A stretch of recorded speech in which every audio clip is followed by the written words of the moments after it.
அனைவருக்கும் வணக்கம். என் லைஃப்பில் இந்த மாதிரி ஒரு பெயின்ஃபுல்லான ஒரு சுச்சுவேஷனை நான் ஃபேஸ் பண்ணதே கிடையாது. மனசு முழுக்க வலி மட்டும்தான். இந்த சுற்றுப்பயணத்தில் என்னென்ன மக்கள் பார்க்க வராங்க, அதுக்கு ஒரே ஒரு காரணம் தான், அவங்க என் மேலே வச்சிருக்கிற அன்பும் பாசம். அந்த அன்புக்கும் பாசத்துக்கும் நான் எப்பவும் கடமைப்பட்டிருக்கிறேன்.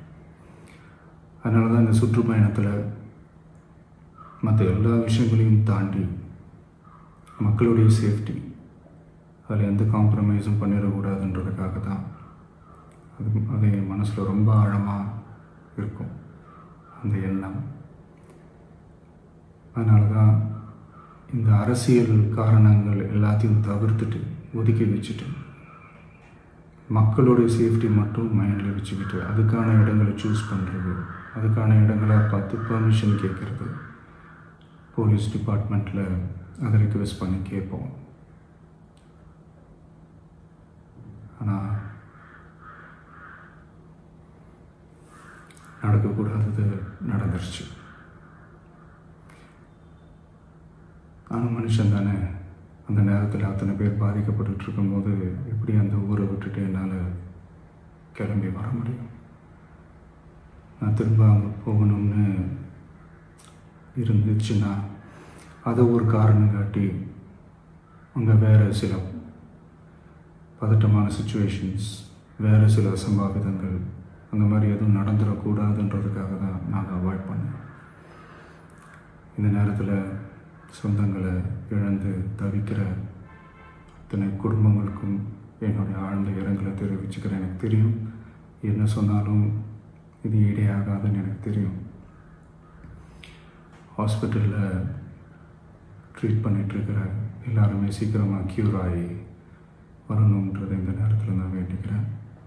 கூடிய சீக்கிரமே உங்கள் எல்லாரையும் நான் சந்திக்கிறேன். இந்த நேரத்தில் எங்களுடைய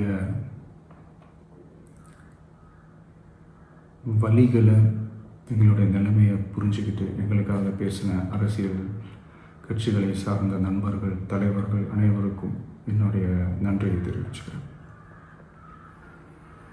கிட்டத்தட்ட ஒரு 5 மாவட்டத்துக்கு பிரச்சாரத்துக்கு போனோம்.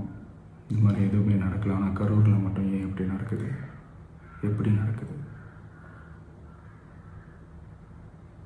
மக்களுக்கு எல்லா உண்மையும் தெரியும். மக்கள் எல்லாத்தையும் பார்த்துக்கிட்டு இருக்கிறாங்க.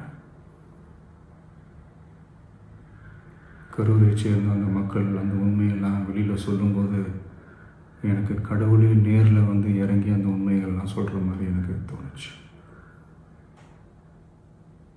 சீக்கிரமே எல்லா உண்மைகளும் வெளியில் வரும்.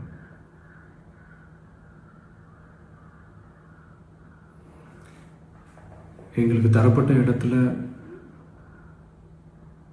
நாங்கள் போய் அந்த ஸ்பாட்டில் நின்று நாங்கள் பேசிட்டு வந்தோம். அதை தாண்டி எந்த தவறும் எங்கள் சைடில் நாங்கள் எதுவும் செய்யலை.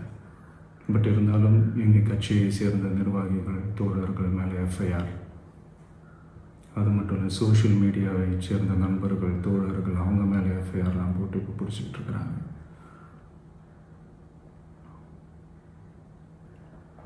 சிஎம் சார், உங்களுக்கு ஏதாவது இந்த பழி வாங்கணும் அப்படின்ற எண்ணம் ஏதாவது இருந்துச்சுன்னா